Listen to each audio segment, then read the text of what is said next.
Thank you, guys. Thank you, World Women Davos Agenda. And thank you, Rupa, for bringing us together.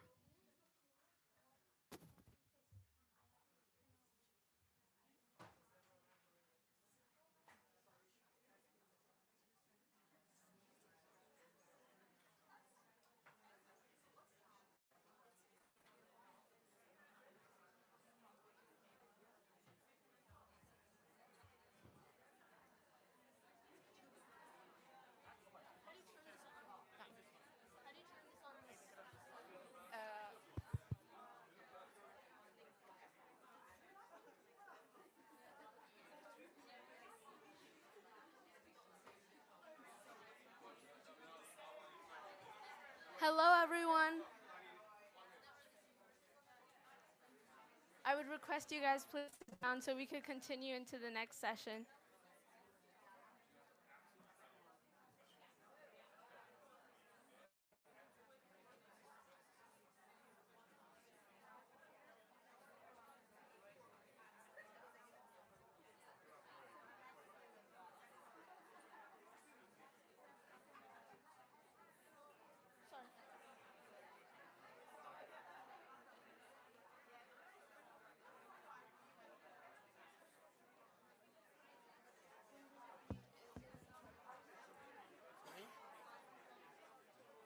I'll see if I can fix it now, otherwise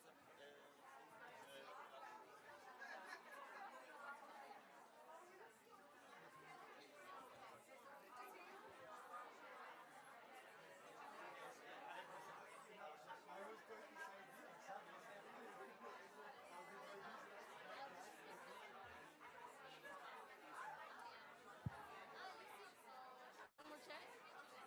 One less? One less. Thank you.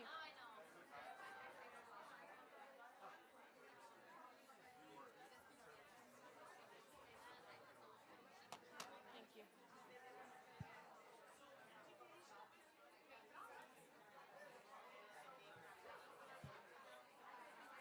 Hello, everyone. Hi.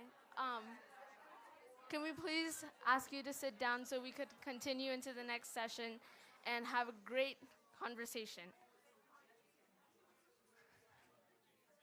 Hi, my name is Ayati Dashkar. I'm the founder of the Queendom Metaverse. So if you don't know what the Queendom Metaverse is, it is combining technology and creativity, creating virtual worlds for girls to express themselves in the metaverse. And I'm also hosting a podcast called Girls Talk STEM. And thank you. Thank you. Thank you. And as we're heading into the next session, I just want to say 2023 was my first Davos, 3 years ago. And when before coming, I searched up who are the CEOs attending WEF. And the only CEO that I could recognize was Miss Sheryl Sandberg. And this shows the misrepresentation and the education that we don't have about CEOs in our media. But when you do a Google search of images, of gossip images, you find 62% women gossiping, 7% men gossiping, and 32% both genders gossiping. This shows the misrepresentation of women, as we call them, gossip queens, chatterboxes. They yap a lot, as we say. But this shows the misrepresentation, and we really need to fix that. And this is how I want to introduce the next panel of how our CEOs and executives are represented in our media. With that, I want to introduce Mr. Mark Walter, who's the CEO of Ringier AG, and the esteemed panelists. Thank you so much. I'll introduce my panelists, my wonderful panelists, in a second. Let me just make a remark. So 30 minutes ago, I've been at the Congress Center. It's less crowded there.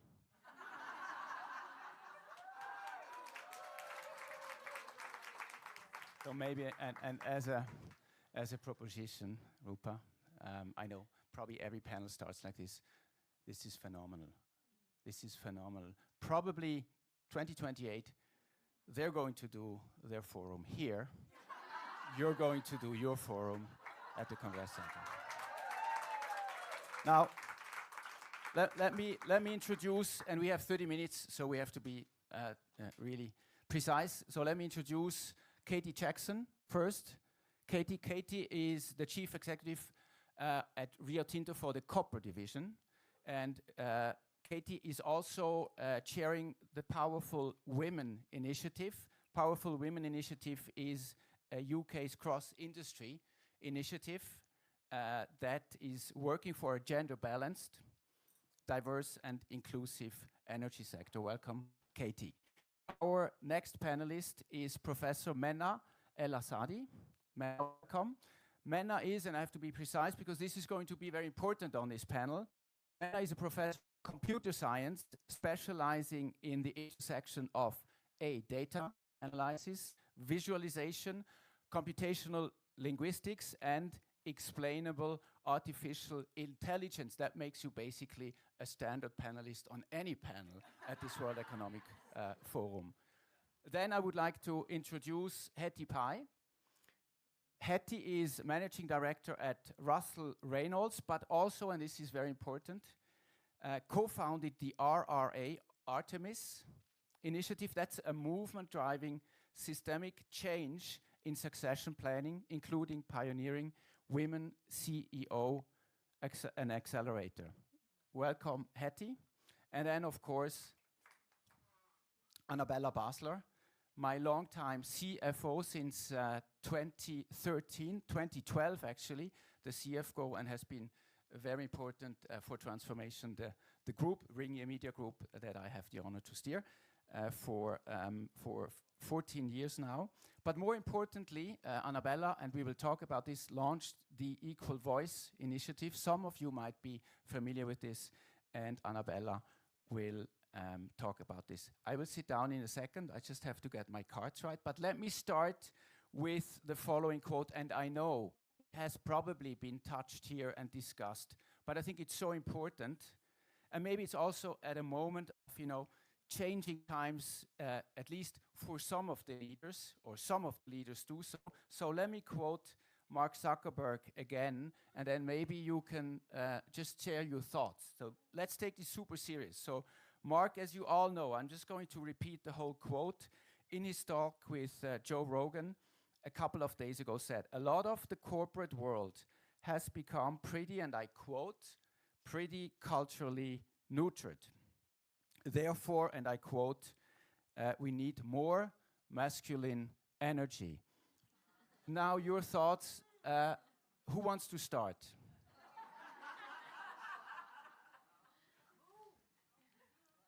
Please. Well, I guess I picked up the microphone. So I guess taking a step back, if I think about my experience, so I come from a background in the energy industry. I've recently moved into the mining space, and so natural resources as a whole remains an area where fundamentally the vast majority of jobs are held by men. So I think the company I work for now is around a quarter female, and that's sort of not unusual. I think if I look across the UK energy space, board representation's around 30%. So those are the sort of the numbers. So I do agree that I think many companies, including my own, are on a cultural journey to find and to develop the right culture, a culture that those companies can be proud of. I'm not sure if it's about more masculine energy. I think, though it is important to recognize, and I'm sure you've touched on this today as well, that there is a bit of a backlash at the moment. And so I think we do need to have an open conversation about the kind of cultures we want in the workplace. My experience is that actually men and women, if you go and talk to them, they tend to want the same thing, which is a workplace where they can show up every day and kind of be psychologically safe and be the sort of people that they are. And actually, as an employer, I also want people who feel that they can turn up and say what they think is the right thing to do in the work environment, because that's, I think, a huge part of getting the best out of your workforce. Thank you, Katie. Being efficient. I think we all agree. Stop. Hetty. So Mark, I might add, and absolutely picking up on what you said, Katie, recognizing that we're perhaps finding ourselves in a slightly different environment to the one that we might have looked back on only in the past, say, 2-3 years. Actually, for us, as we think about that shift in emphasis potentially, actually we think it's an entirely different point. If we look outside, I think everyone's going to agree that leading in this world is ever more complicated. And everyone is going to agree that we don't have the level of choice of quality leader to help us embrace, tackle and succeed in overcoming some of those challenges and unlocking some of those opportunities. So if we then go back, and the Russell Reynolds focus, albeit it's interested in all things equality, in this context is really focused on the boardroom and especially women CEOs, then we go back to the statistic that we're stuck. So 10% of CEOs of large-scale organizations and enterprises, give or take, are women, and that statistic is stuck. So if we're then going back to the point around choice and expansion of that choice, there's a massive untapped opportunity, and it's not a head-on collision between one person being right or one person being wrong. Thank you, Hetty. Annabella next. Just a short opening statement. And I think, by the way, it is a perfect, it's helping the whole thing, by the way. That's what I think, because we're discussing it now. I'm totally with you, Mark. Mark Zuckerberg's call for more masculine energy totally ignores the power of diverse voices. And we all know that true innovation thrives upon diversity, thrives upon inclusivity, and not aggression. And we with media and tech, we have seen the progress that you can see if you care about an equal representation. So now the time for action, it's about inclusion, not exclusion. Thank you, Annabella. Menna? Right, so I think from my side, I put on my professor's hat and I will try to show the statistics maybe. So I brought with me a couple of slides to actually show you a little Let's bit. show them, let's show them. What do we actually And don't be shocked. So if we can go to the slide, please. Here we go. So this is basically a project that we did looking at the census data from the US, looking at job distribution. Unfortunately, the videos I realized are not playing, so you would have seen the actual project, but you can go to the QR code and experience it yourself. But our world is shockingly biased. And we produce a lot of data based on our world, on day-to-day interaction. And this data is being picked up and learned by a lot of models. So when we try to figure out, can we compare this to what a model would predict if we asked it, for example, a politician is going this direction or whatever, and then the model needs to fill in he or she should do X, or like would try to predict which name it would give to someone. The model actually just reflects what we have in the world in terms of bias. And if we could go to the next slide and actually look a little bit closer, you'll see that the model, if we try to ask like what would be stereotypical presentation that would distinguish female and male pronouns, it would tell us that models are blonde, hysterical receptionists and housekeepers, and men are strong football players and presidents. That's what the model has learned. And the question to all of you is, what should we have the model learn? It is an engineering task that we can actually address. And I think the answer is, we can make models that represent gender and a 50-50 parity between male and female, or we could have models that represent our real world. And I think that for different tasks, we might want different models. So that's my introduction. So we are in the middle of the discussion. As you understand, this is about the role of media, and this is about the role of technology. This was already a very good opening in terms of the role of technology. Annabella, the role of media. Ringier has in its portfolio 120 or so media brands, and Annabella launched an initiative which is called EqualVoice. She will be too modest to say herself. It reaches 50 million citizens per month already. What does EqualVoice do, Annabella? Well, it's exactly what you were mentioning. It's about to refine the input in AI now, and this is what we do with EqualVoice.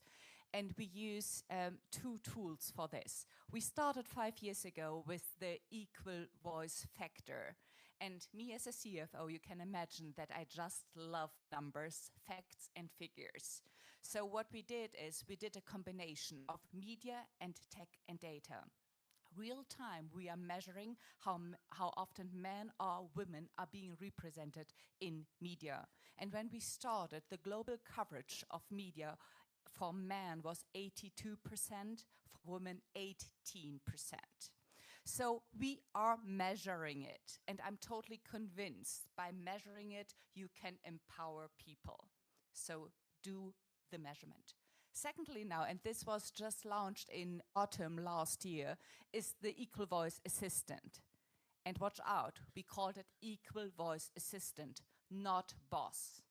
It gives all our journalists who can use it the possibility that when writing the articles, real time you have a peer, a machinery peer, that helps you to analyze the text.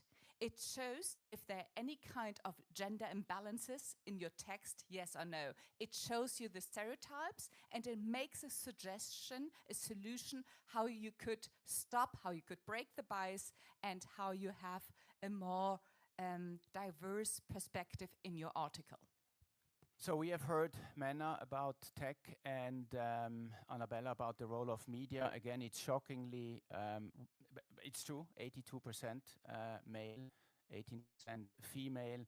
This equal voice factor measures constantly and basically gives the newsrooms, a mirroring of what the reality at the moment still is. Hetty, Russell Reynolds, you are just about to publish a study in a couple of weeks, you said, and the study is about on female CEOs in the media, so exactly this point. You promised to give us a sneak preview. I will. I'm under some strict orders, not too sneaky, but yes. I'll give you a bit of a preview. Is this Chatham House rules, by the way, here or not? No, we spread the word, of course. So we are indeed. We're looking at men and women CEOs in the media specifically, and looking at how they're represented. So it's very interesting. So just before I get in there, I might tell you just a quick story because I think it's quite emblematic. It was a Fortune 500, very well-known company. Male CEO, very successful. Actually had identified one of his executive team, a woman, to be very much worthy of his to be his successor. And she didn't agree. She didn't think she had the capability and wasn't ready.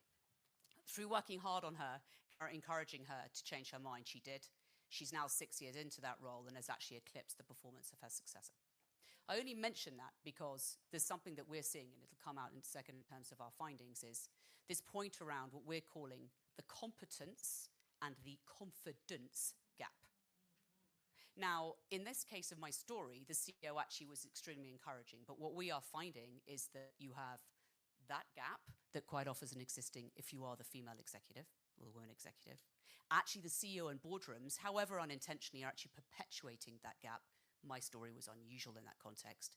And now we're finding the media are absolutely bearing that out. So interestingly, whilst the statistics are almost nigh on the inverse of what Annabella said in terms of male versus female representation, you can swing that around pretty much in the CEO scenario, but it is of a negative kind.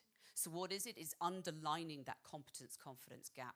It's things like, it won't surprise you, the word confidence, which when attached to men is in nigh on all cases a positive correlation.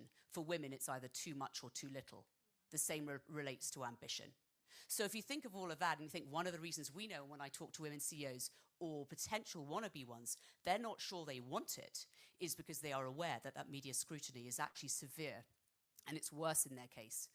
And so you therefore get this unfortunate, it's not a virtuous, it's a vicious circle of all parts of the cycle helping to reinforce why we get stuck at this 10%. So everybody who's in media in here, these are many influential people, please start to publish the study as soon as it's here and then discuss the study. I think studies are important, but then we need, to have the dialogue. Katie, you are a leader in the natural resources sector. I think that is probably quite a male sector, probably, you will tell us. And you have a passion for inclusivity. What are the unique challenges you are facing in that part of the professional world?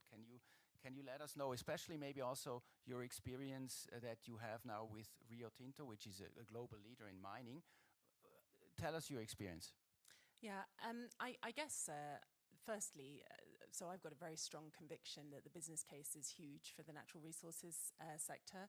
So where I came from, energy, the energy transition requires, I think, lots of new things in terms of innovation and fresh perspectives, which requires us to get the best talent that we can, be they male, female, or whatever. As I come into mining, I think the relationship that we have with the communities that we operate in is a hugely important point for progressing projects that the world needs. So being able to engage and being able to tell our story and look like the communities we serve is hugely important. So there's a real business case, but I think as an industry or as a sort of sector as a whole, we really struggle with three things. So attracting women in, and then keeping them on, and then moving them up. So attracting women in, I think there is a big point and a role for media to play. I think that many people say that, you know, if you can't see it, then you can't be it. And there's a distinct lack of visible female role models. And so attracting girls into STEM, into engineering, into these kind of jobs continues to be difficult. And that's something we need to work on. Then we need to keep them, and that's about culture. And then I think have the leadership courage to develop talent and promote them, and that's where Hetty was touching on. Exactly. This is one of your core beliefs, Annabella. If you can't see it, you can't be it. Let me quickly share this anecdote. Goes 30 seconds. Some of you know it. Gina Davis, famous actress, was a speaker at the EqualVoice Summit, I think 2 years ago in Zurich. And she played at that time, this I think probably 10 years ago, 15 years ago, she played in a TV series the role of the US president. And she had an autograph session, and the little girl walks up to her, and she said, "Can I have an autograph, Miss Davis?" And then she said, "Can I have a question?" And Gina said, "Yes, please go ahead." And she said, "Can a man also become president?" So this is, you know, what you actually see is what you are. Now, Annabella, share. This is exactly what the Equal Voice initiative is about, and I will talk about tech again and AI and the large language models. But look, what is the experience now, 5 years into this initiative, talking to the newsrooms, etc., etc. Like, and please be open. It's, you know, newsrooms tend to say, why should you know, an Equal Voice kind of algorithm decide what we're going to write? Well, it's not going to decide, but it's just going to maybe mirror your work. So how would you you know, summarize the experience those 5 years so far? Well, I think there's still a journey that we all are getting aware of our unconscious bias. And this was my experience when starting the dialogue with journalists 5 years ago. There were some journalists saying, "Oh yeah, good idea," but others were telling me, "Annabella, you are so wrong. We don't have this. I know it." And then I said, you know, let's measure it. Me as a CFO, let's do a challenge, and let's have the numbers speak the truth. And this is actually exactly what was helping us. A rather emotional discussion, and diversity inclusion, especially in Switzerland, is still an emotional discussion, and in many other countries as well, as we are just saying now in America. So we noticed by measuring it, it totally became rationalized, and this definitely makes a difference. So 5 years from now, we have a lot of great journalists that just would raise their hand, no matter in what hierarchy they are in the newsrooms, and just would say, but this is not Equal Voice. And then they will find joint solutions to make it Equal Voice. Annabella, let's listen to Menna with the following question.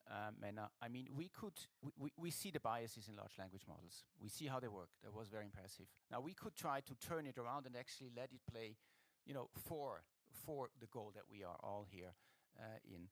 And large language models completely changed, you know, the way content is being produced. So share your thoughts on how we could actually try to actively use it for our goals, diversity, gender equality. That's a great question. So I work in an area called intelligence augmentation, which means trying to bring in humans and AIs in different contexts and trying to assess basically when do we rely completely on human intelligence and when do we rely on artificial intelligence and how do we combine them. And two very exciting areas there that equate to kind of gender equality and that kind of stuff. So are looking at conversation augmentation. So in media, while you're reading an article, where you're listening to conversation, or even a prototype that we just finished working on, is like, while we're having this panel, we could have an augmentation in real time in the background telling us about everything that we missed, things that we might want to kind of venture into, biases that we maybe produced during talking about it, maybe having like a speaker view and also moderator view, but also something for the audience. So there is enough potential in all of this data and the models that we can actually do this augmentation. We should do this. We should, yeah, that's a We great should. thing to work on. We currently kind of released the first prototype working with a consultant company, augmenting their conversations with their clients. And it's working really, really well. So I think this could be something that we really think about, how to integrate that in a personalized manner, also for reading articles and so on and so forth. And the second part, and I'll be very brief about that, is guidance, so coaching people in a personalized manner. So imagine everyone in the room, all of your combined experiences, if you could share that in a personalized way with a young girl that is trying to make a decision, with a CEO that is trying to assess how to appear. If we can collect all that in like collective experience, but share it in such a way that it's accessible, I think there lies a huge revolution that we can. Mena just mentioned two very concrete projects, I think, and we should pick up on this in whatever way. I'm just asking because I don't know how much. 6 more minutes. We have 6 more minutes. Hetty. Big question. So you are assessing leaders, you are picking leaders, you are proposing leaders, you are also shaping boards, executive boards, board of directors, etc., etc. Now, what needs to become true?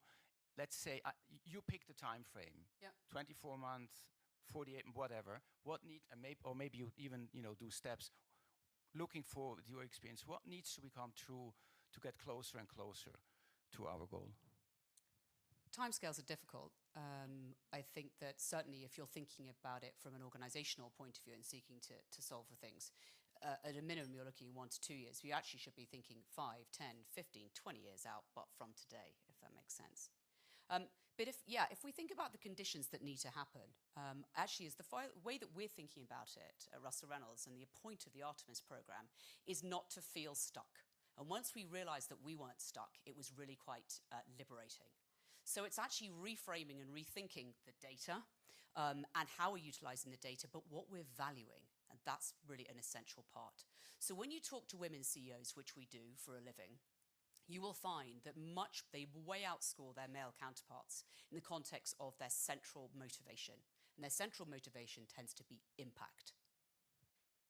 If you take that across their male counterparts, you'll get more things around power, money, and status. I'm not saying that's exclusive, but there is quite a distinct correlation. It's distinction, I should say.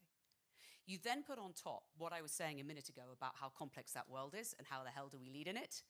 You then actually, there is also, our data will also tell you, a direct correlation between impact and what we call multi-systems thinking, which we think is an essential component part of your ability to lead in today's world. What does that mean? It means you can see the different stakeholders, you're thinking about societal impact, you're thinking about the whole thing in a holistic way. So that's a good example. There are many more, but if we started to get both women themselves to embrace that motivation because they feel it, but what they do with it, but critically how boards, CEOs, ExCos, and the broader ecosystem starts to revalue things that are currently undervalued. And if we start with impact, would be a good place to begin with.